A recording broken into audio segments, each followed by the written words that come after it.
সন্তানের বড় চাকরি কিংবা করেন ব্যবসা, একই শহরে থেকেও দেখা নেই বাবা মায়ের সঙ্গে। বৃদ্ধাশ্রমে পাঠিয়ে দায় সেরেছেন কেউ কেউ, আবার অনেকেই নেন না খোঁজ। প্রবীণরা অনেক ক্ষেত্রে এখন বোঝা। পোহাতে হচ্ছে সীমাহীন নিঃসঙ্গতার দুঃসহ যন্ত্রণা।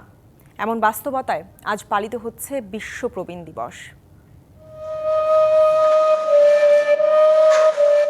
একদিন পুরো সংসারের হাল ছিল তার হাতে, ছিলেন ছায়া, সন্তানদের ভরসা। জীবন সায়ান্নে এসে আজ তারা ক্লান্ত, নিঃসঙ্গ, খুঁজে ফিরছেন সেই সন্তানেরই সান্নিধ্য।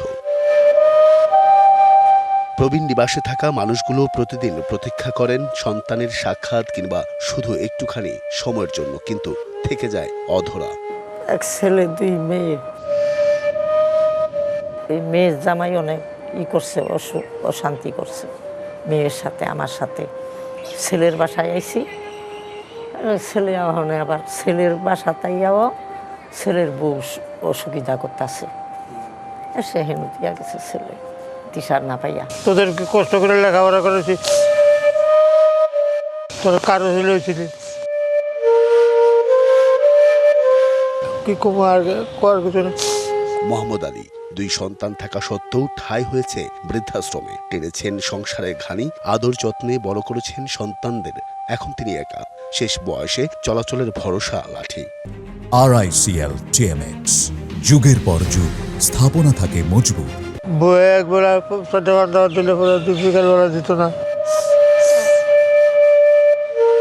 ছেলে আমার বিরুদ্ধে কইতো, অনেক কিছু কইতো যে হ্যান ত্যান দরকার নাই, বা তারাই দাও, হ্যান ত্যান তুমি তারাই দাও, তুমি তারাও, এটা তুমি তারাও, এই আফত তুমি তারাও। মনে করছি উড়ালদা চলে যায়, নাতিদের মায়া উড়ালদা চলে যায়, নাতিরা দেখি। ফিরোজা রহমানের জীবন গল্প আরও করুন। স্বামীকে হারানোর পর সন্তানকে বড় করেছেন অবিরাম সংগ্রামে। এখন আশ্রয় বৃদ্ধাশ্রমে। সন্তানের সান্নিধ্য পাওয়ার অপেক্ষা যেন শেষ হয় না তার। তা মনে করতেই ভিজে আসে চোখ। হ্যাঁ, ওটা তো আমি ওয়েট করি যে ও ফোন দিবে, ওয়েট করেই থাকি। হ্যাঁ, কবরস্থানে আমি দেখছি, গিয়েছি। হ্যাঁ, আমার সবসময় মনে হয় যে এই মাটিটা, এইখানেই আমার জায়গা। সন্তানকে স্বপ্ন দেখিয়েছেন, এগিয়ে নিয়েছেন সেই পথে, কাজ করে গেছেন সুখী সমাজ বা সমৃদ্ধ দেশ গড়তে। এখন তাদের ঠিকানা আলাদা এক অনিশ্চিত ভুবন। বেঁচে আছেন নিঃসঙ্গতার যন্ত্রণা নিয়ে।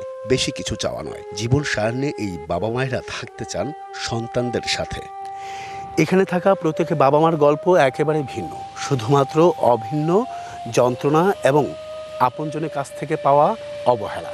এমন নিঃসঙ্গ জীবন আমাদের কাছে বড় প্রশ্ন রেখে যায়। সত্যি কি আমরা বাবা মার দায়িত্বটুকু ভুলে যেতে বসেছি কিনা? তাই প্রবীণ দিবসে আজ আপনাদের কাছে প্রশ্ন রেখে যাচ্ছি। আমি আরিফুল ইসলাম, ডিবিসি নিউজ, গাজীপুর।